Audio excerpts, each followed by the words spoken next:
कहानी का शीर्षक है महर्षि नारद और सेठ। महर्षि नारद भ्रमण करते हुए एवं मुख से नारायण नारायण का जाप करते हुए भगवान शिव की नगरी वाराणसी जा पहुँचे। नगरी की सुंदरता देखकर नारद जी का मन प्रसन्नता से भर गया। चौक बाजार से होकर गुजरते समय उनकी इच्छा पान खाने की हुई।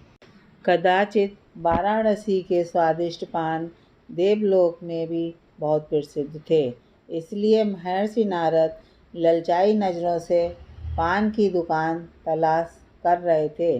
तभी एक लड़का नारद जी के पास आया और एक दुकान पर बैठे हुए मोटे से लाला जी की ओर संकेत करके कहा, आपको बाबूजी बुला रहे हैं।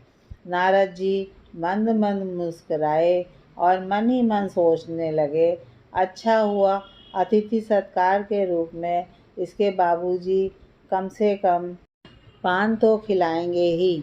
जैसे ही नारद जी लाला जी की दुकान पर पहुँचे, वहाँ बैठा हुआ लाला बोला, बाबा राधे श्याम। नारद जी ने सोचा, लगता है किसी राधे श्याम के चक्कर में इसने गलती से मुझे बुला लिया है। अतः वे लाला से बोले, भैया मेरा नाम राधे श्याम नहीं, मैं तो नारद हूँ। यह सुनकर लाला मुस्कुराया और बोला, आप नारद हो या कोई और, मुझे इससे कोई मतलब नहीं। आप ये वीणा मुझे भेज दो, मेरा लाडला सपूत इसके लिए मचलने लगा है। सुनते ही नारद जी के पैरों तले जमीन खिसक गई। वह तो दुकान पर आदर सत्कार और पान खाने की आशा से आए थे, किंतु यहाँ तो लेने के देने पड़ गए। नारद बोले, ना भैया ना, ये बीड़ा बिकाऊ नहीं है, अपने लाडले सपूत को कोई और बीड़ा दिलवा दो। इतना कहकर नारद जी चलने लगे तो दुकानदार कड़क कर बोला, देखो बाबा, आप चाहें जितना पैसा ले लो, इसे दे दो। मेरे बच्चे के मन में ये बीड़ा बस गई है। नारद जी ने कहा, तुम्हारे लड़के के मन में तो ये आज बसी हुई है, पर मेरे मन में ये सदा से ही बसी हुई है। मैं इसे नहीं दूंगा। मुझे रुपए पैसों से कोई भी सरोकार नहीं है। लाला की इस बात के उत्तर की अपेक्षा नहीं थी। नारद जी के इस उत्तर से लाला जन भूल गया।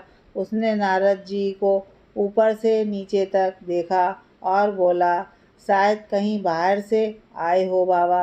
नारद जी ने अत्यंत विनम्रता से कहा, हाँ भैया, मैं देवलोक से आया हूँ।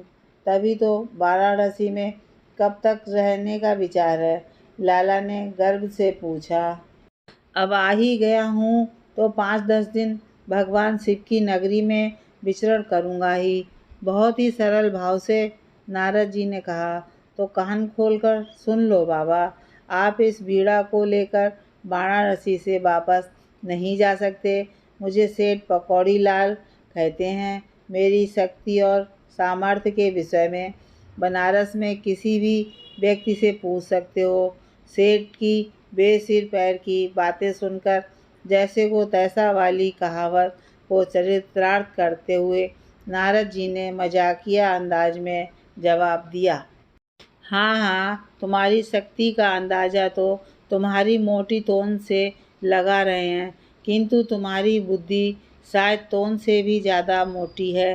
तभी तुमने अपना नाम पकौड़ी लाल रखा, अन्यथा वाराणसी के हिसाब से तो तुम्हारा नाम कचौड़ी लाल होना चाहिए था।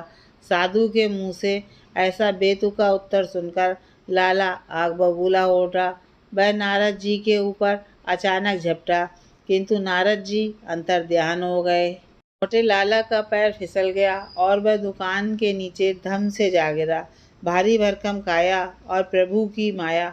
उसी समय लाला के प्राण पखेरु उड़ गए। इस कहानी से हमें ये सीख मिलती है कि हमें कभी भी अपने आप पर घमंड नहीं करना चाहिए।